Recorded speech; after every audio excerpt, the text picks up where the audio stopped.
Hello YouTubers, this is Brandon with the Tennessee Outdoor Forum, Red State in 08, coming to you right now with a first ever for me unboxing video. That's right. You'll see here on the outside of the box it says USA Made Blade, P.O. Box 3385, Salisbury, North Carolina. And you'll see my address, Mr. Brandon Burrows. Alright guys, so we placed an order for this a few days ago. And in order to open the box, we are going to use the Combat Ready Grumpler. Come down on the side here. Get it in the frame.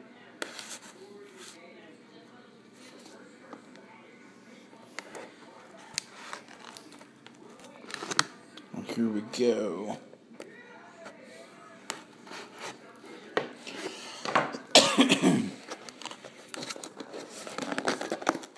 Here we go. And that end open. Let's cut the tape on these seams here. Now my wife, and my mother-in-law, and my mom are all sitting in the living room watching Big Brother. And I'm not interested. Alright, so we have it open. And as you can see, the end of a piece of hardware flopping out of the package down here. Here's what we have. Let's see. Reach down in the box. Oh yeah.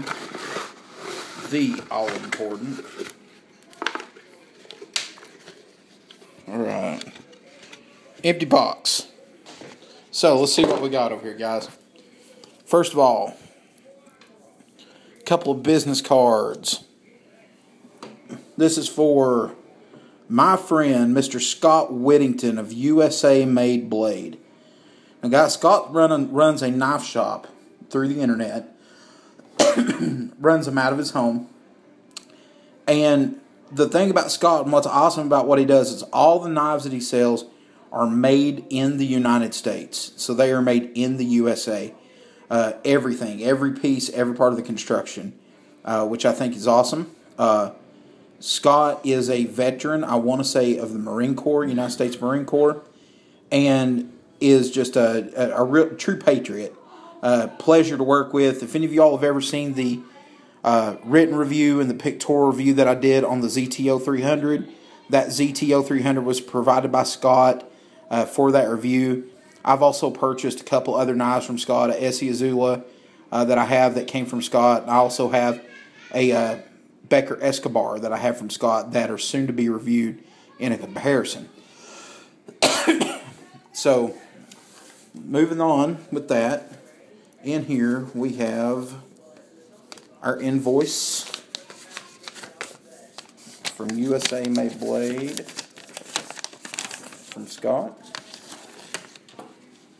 It says 1 TPBROSO1 Tops Bob Hunter. And these are actually pretty cool, guys. This is his version. He has a beer koozie here that he puts out, and really like the koozies. I've used them quite a bit, and they've been very good. Keep it work. Just throw your Coke bottle in, keep it from sweating all over your desk. Love the koozies. So let's get on to the good stuff here, and I'm going to show you the knife. We'll set the phone down just a little bit.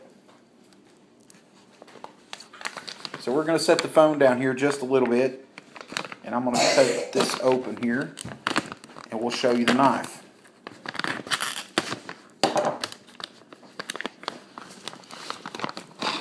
There are people walking through my kitchen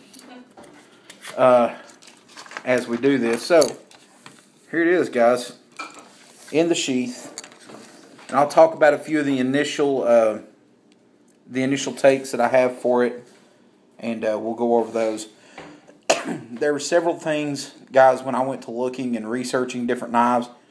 There were several things that I was looking for specifically in the knife, traits or characteristics that I wanted it to have.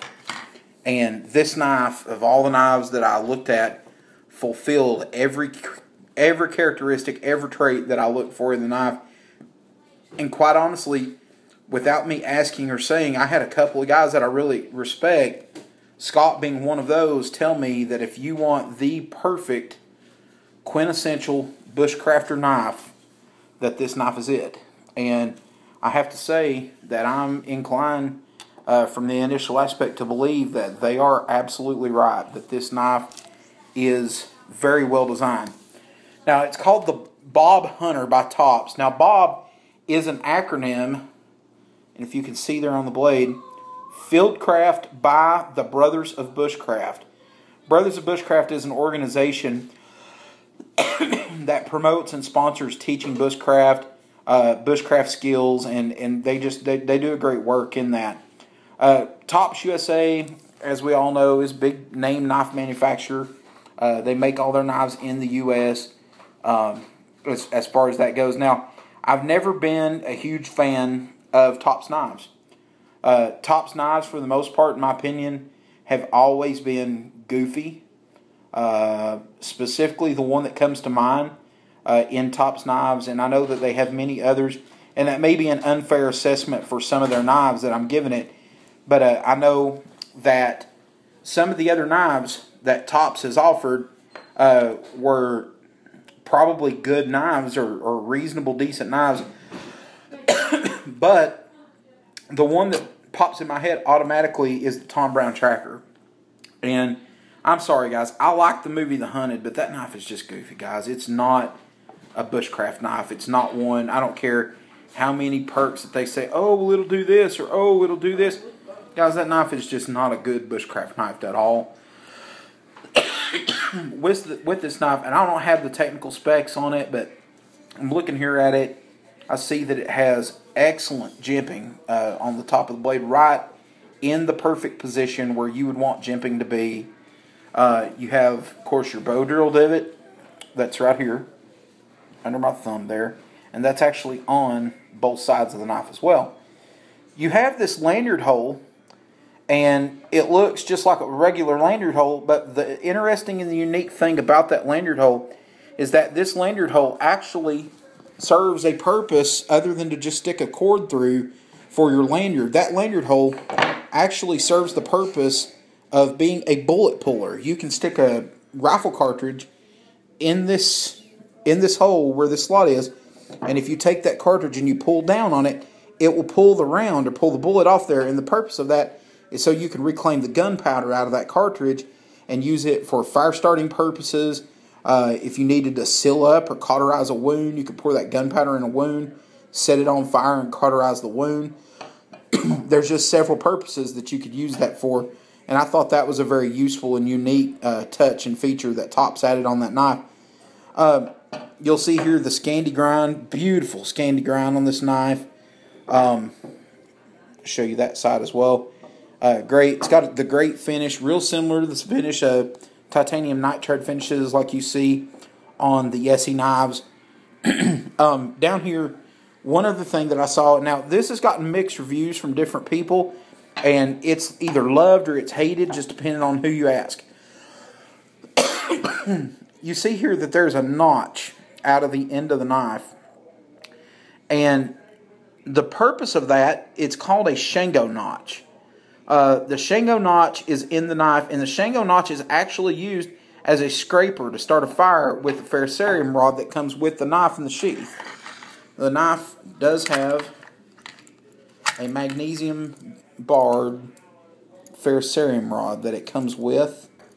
You'll see there it's got like the little tri bars, one being a ferro, two being mag bars in there. And you see it comes with the all-important Tops rape whistle.